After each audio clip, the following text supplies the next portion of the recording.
And thymus and bone marrow are the primary lymphoid organs, and the secondary lymphoid organs where lymphocytes fight with antigen and mature. So lymphocytes mature ஆகுற places and also antigen கூட fight பண்ற place. So இதுதான் secondary lymphoid organ. The examples of secondary lymphoid organs are spleen, lymph nodes, tonsils, gall and malt, gut associated lymphocyte tissue and mucosal associated lymphocyte tissues. So these are the secondary lymphoid organs where maturation of lymphocyte and immune response against a particular antigen will occur. The first secondary lymphoid organ is spleen. So lymph is a secondary lymphoid organ. அது எங்க locate ஆயிருக்குன்னா upper part of the abdominal cavity. So diaphragm region abdominal cavityல இருக்கும். So அதுக்கு பக்கத்துல upper part regionல spleen place ஆயிருக்கும். Spleen contains B cells and T cells, B lymphocytes and T lymphocytes. It bring about humoral and cell mediated immunity. T cells are responsible for cell mediated immunity and B cells are responsible for humoral or antibody mediated immunity. So this is about spleen. Next, tonsil.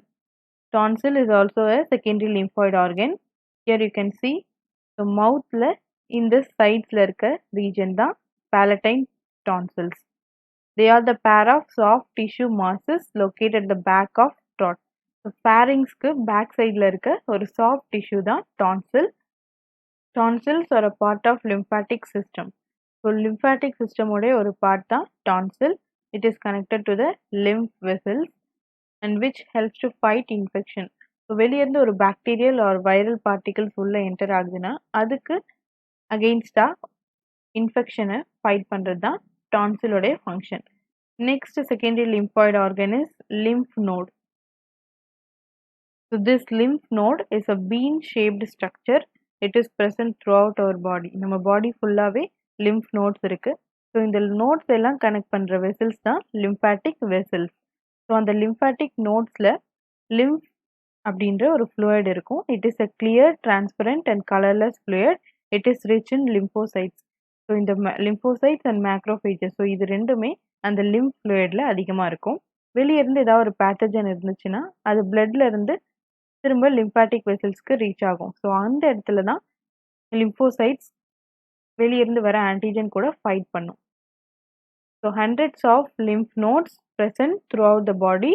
They are connected by lymphatic vessels. And there are 3 zones inside the lymphatic nodes. So in the lymph nodes there are 3 zones இருக்கு. The outer region is cortex. It is rich in B lymphocytes, macrophages and dendritic cells. So in the 3 types of cells cortex region இருக்கு. வெளிய இருந்து வர antigen கூட இந்த B lymphocytes, macrophages fight பண்ணும். Next இருக்க middle region தான் paracortex region. This region is rich in T lymphocytes and interdigiting dendritic cells. So this is the cortex region and next to it is paracortex region. It is composed of T lymphocytes and the inner region is the medulla region. It is rich in plasma cells. In the plasma cells oda function is to produce antibodies. So வெளியிருந்து வர antigenக்கு against the antibodies molecules create ஆகும். இந்த antibodies molecule அந்த antigen kill பண்ணிடும். It will destroy the antigen and bring about immune response. Swelling of lymph nodes is a signal of infection. So நம்ம bodyல இருக்க lymph node region swell ஆயிடுச்சுன்னா inflammation நடந்துச்சுன்னா that is the signal for infection. So நம்ம bodyல infection ஆயிருக்கு, bacterial or viral infection இருக்கு அப்படின்றதுக்கான ஒரு signal தான் lymph node swelling. Cells of immune system. So immune response நம்ம bodyல create பண்ற cells தான் immune cells. These cells will fight against the foreign antigens or pathogens. These cells protect the body from microbial infection. So வெளியிருந்து ஒரு pathogen, bacterial or viral microbes நம்ம bodyல enter ஆச்சுன்னா அதை எதிர்த்து protect பண்றது தான் இந்த immune cells. Immune cells are the WBC cells or white blood cells. So WBC cellsல 5 major types இருக்கு. Monocytes, eosinophil, basophil, lymphocytes and neutrophil. இந்த monocytes தான் மேக்ரோஃபேஜஸாக மெச்சூர் ஆகும். That macrophages will act in phagocytosis process. So ஒரு micro ஆர்கானிசமை engulf பண்ணுற process தான் phagocytosis process.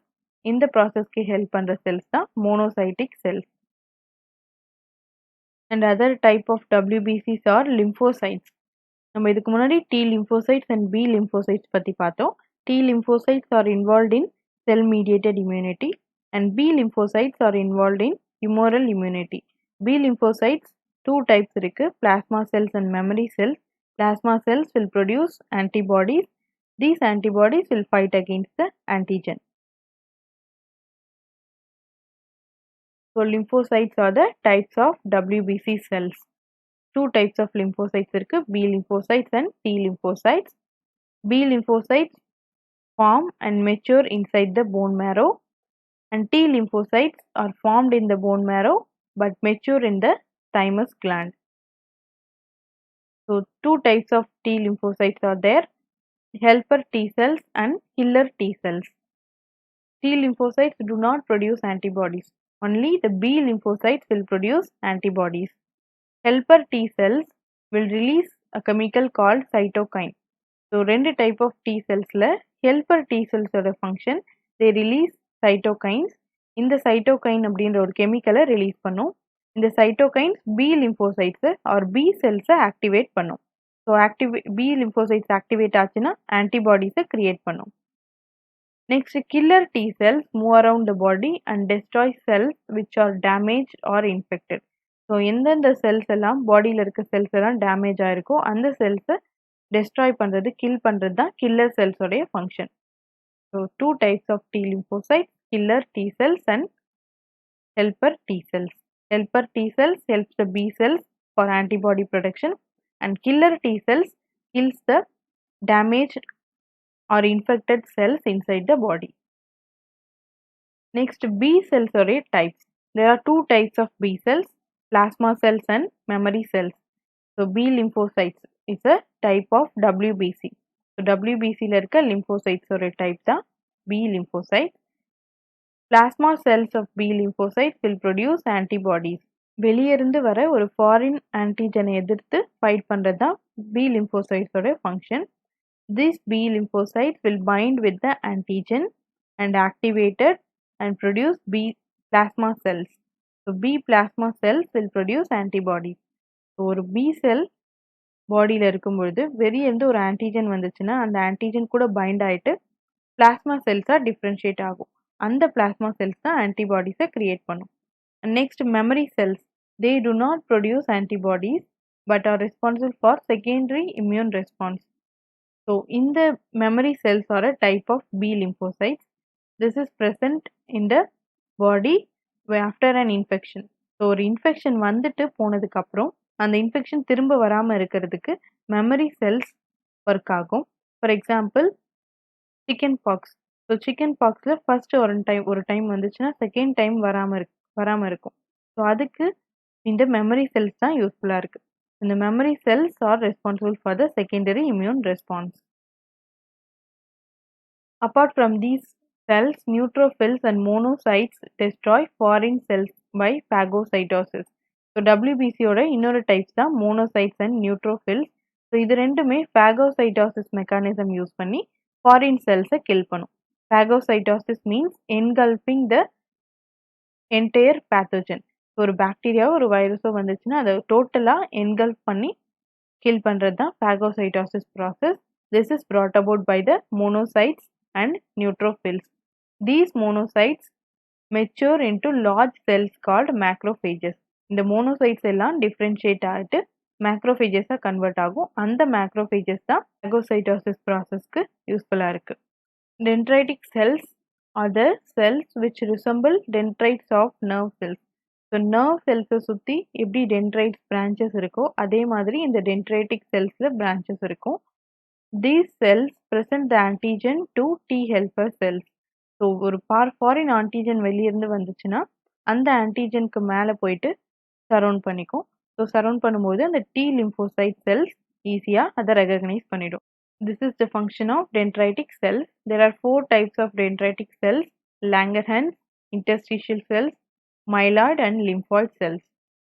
So monocytes will differentiate into macrophages and help in phagocytosis, and dendritic cells will present the antigen to T helper cells. Next, antigens. Antigens are the molecular substances that induce immune response. நம்ம பாடியில் immune ரெஸ்பான்ஸை stimulate பண்ணுற தூண்டி விடுற ஒரு substance தான் antigens. Antigens R the foreign pathogens or foreign particles which enter into our body. Types of antigens based on the origin. So எங்கேருந்து அது ஆரிஜின் ஆச்சு அப்படின்றத வச்சு antigens 2 கேட்டகரிஸாக பிரிக்கிறாங்க. One is exogenous antigens and endogenous antigens. Antigens which enter the host from outside. ஸோ நம்ம பாடியிலேருந்து outside என்விரான்மெண்ட்லேருந்து நம்ம பாடிக்கு வர்றது தான் exogenous antigen. For example micro organism, bacteria, virus, fungi. So இது எல்லாமே exogenous antigens. And also pollen grains. So ஃப்ளவர்ஸில் இருக்க போலன் கிரெயின் சில பேருக்கு அலர்ஜிக் ரெஸ்பான்சஸை கிரியேட் பண்ணும். So it is also a exogenous antigen. And drugs, pollutants. So these are exogenous antigens. Endogenous antigens are formed inside the individual's body. நம்ம பாடிக்கு உள்ளே ஒரு ஆன்டிஜன் கிரியேட் ஆச்சுன்னா அதுதான் endogenous antigen.